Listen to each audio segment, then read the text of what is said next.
Selamat pagi Bapak-Bapak, Ibu-Ibu, Saudara-saudari dimanapun berada. Shalom berkah dalem. Berjumpa kembali dengan Sugeng Pramono dalam renungan Lukas 13 ayat 10 sampai 17. Berbuat baik yes, munafik no. Kita tentu sepakat bahwa segala peraturan agama dibuat untuk membuat peribadatan tertib. Peraturan agama salah satunya berfungsi mengatur kehidupan umat agar tercipta suasana saling mengasihi dan saling menghargai. Maka kalau peraturan agama membuat manusia menjadi tidak manusiawi, masihkah dapat kita sebut sebagai peraturan agama? Jelas harus kita pertanyakan. Bagi Tuhan Yesus, pertolongan atas orang yang telah dirasuki setan selama 18 tahun adalah sesuatu yang mendesak. Sabat dan rumah ibadah tidak boleh menjadi penghalang. Bukankah sabat justru diberikan Allah untuk kebutuhan manusia? Seharusnya ada ruang di hari Sabat untuk memberi pertolongan bagi mereka yang sakit atau yang membutuhkan uluran tangan. Ketaatan atas Sabat bukan berarti meniadakan belas kasih atas sesama. Keduanya harus disandingkan.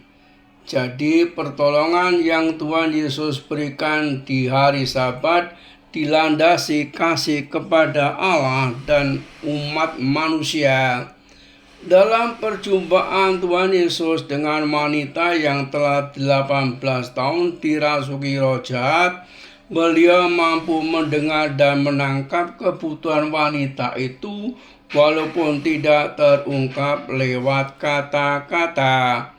Tuhan Yesus mampu mendengar dengan hatinya, langsung menyembuhkan wanita itu. Walaupun oleh karena tindakan itu beliau dianggap melanggar hukum hari Sabat. Tuhan Yesus sangat mengasihi manusia, apalagi orang yang dikuasai oleh iblis. Perempuan yang disembuhkan adalah perempuan yang dirasuki roh. Beliau sadar akan tugasnya, bahwa beliau diutus ke dunia menyelamatkan manusia dari genggaman iblis. Karena itu beliau dalam hidupnya selalu memprioritaskan kasih.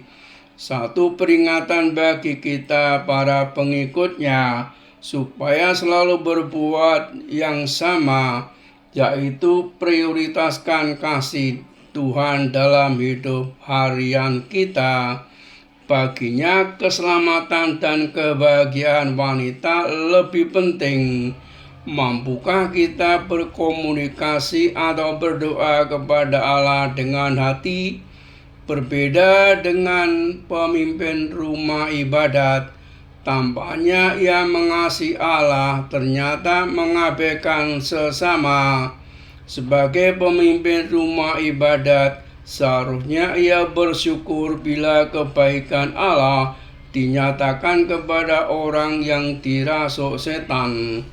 Namun sebaliknya yang terjadi, ia justru bersungut-sungut serta menyulut amarah jemaat ketika melihat orang itu mengalami pemulihan total. Padahal ia sendiri sering melanggar Sabat dengan menggiring ternaknya, memberi mereka makan dan minum. Maka di hari Sabat itu Tuhan Yesus menyatakan kehendak Allah yang sejati, memulihkan orang yang dirasuk setan sekaligus membongkar kemunafikan dalam diri pemimpin rumah ibadat. Ironis, orang yang seharusnya mengarahkan pelaksanaan peraturan agama justru memutarbalikkannya. peraturan agama hanya ia tujukan bagi orang lain dan bukan bagi dirinya juga. Kita pun bisa terjebak ke dalam kesalahan yang sama, sehingga hanya bisa melihat kesalahan orang lain.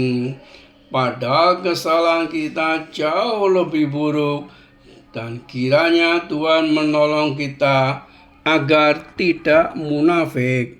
Salam dan doa, Tuhan memberkati. Amin.